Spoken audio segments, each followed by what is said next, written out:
6월 12일은 국제사회에 아동노동의 심각성을 알리기 위해 유엔이 제정한 세계 아동노동 반대의 날입니다.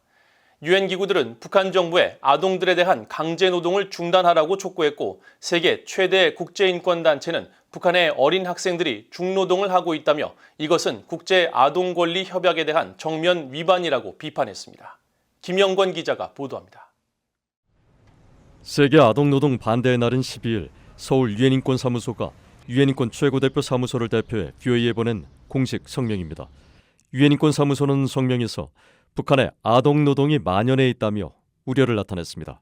특히 북한의 아동노동은 국가가 광범위하게 사용하는 강제노동의 일부로 지속적으로 행해지고 있다면서 아동은 학교와 사회주의 애국청년동맹 같은 청소년 조직들을 통한 강제노동 동원에 취약하다고 지적했습니다.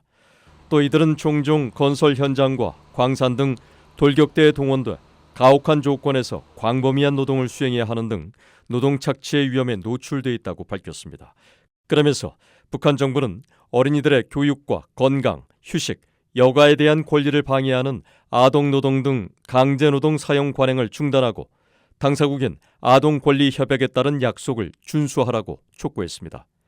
유엔과 국제노동기구 ILO는 세계 아동노동 반대의 날을 맞아 모두를 위한 사회, 정의, 아동노동을 끝내자란 표어를 정하고 국제사회가 2020년 기준 1억 6천만 명에 달하는 전세계 아동노동의 근절 노력을 강화할 것을 촉구했습니다.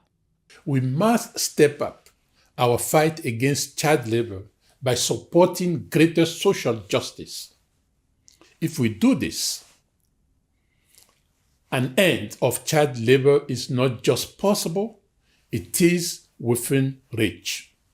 세계 150여 나라의 인권 상황을 감시하는 국제 앰네스티도 VOA에 북한의 중고등학교 학생들은 학교 수업 외에도 평일이나 주말할 것 없이 국가가 부과한 농사와 도로 보수, 건설 작업 같은 중노동을 수행해야 하고 초등학교 학생들도 학교 시설 보수나 환경 정비 등에 동원된다고 지적했습니다. 이어 학생들은 적절한 휴식과 식사는커녕 제대로 된 안전장비도 제공되지 않은 것으로 알려졌다며 북한 정권은 이 같은 유엔 아동권리협약 위반 행위를 즉각 중단하라고 촉구했습니다. 앞서 지난 2021년 당시 토마스 오야 퀸타나 북한인권 특별보고관과 쿰바 볼리 베리 교육권 담당 특별보고관, 오보카타 토모야 현대적 노예제에 관한 특별보고관 등은 북한 정부에 공동 소환을 보냈습니다.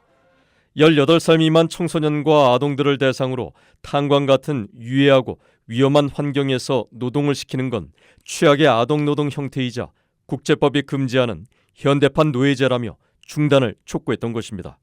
하지만 북한 당국은 유엔 아동권리위원회 보고에서 아동에 대한 노동을 법적으로 금지하고 있다고 밝혔고 북한 관영 매체들은 김정은 국무위원장의 아동사랑 정책에 따라 북한 아동들은 자신의 권리를 완전히 향유하고 있다고 주장하고 있습니다.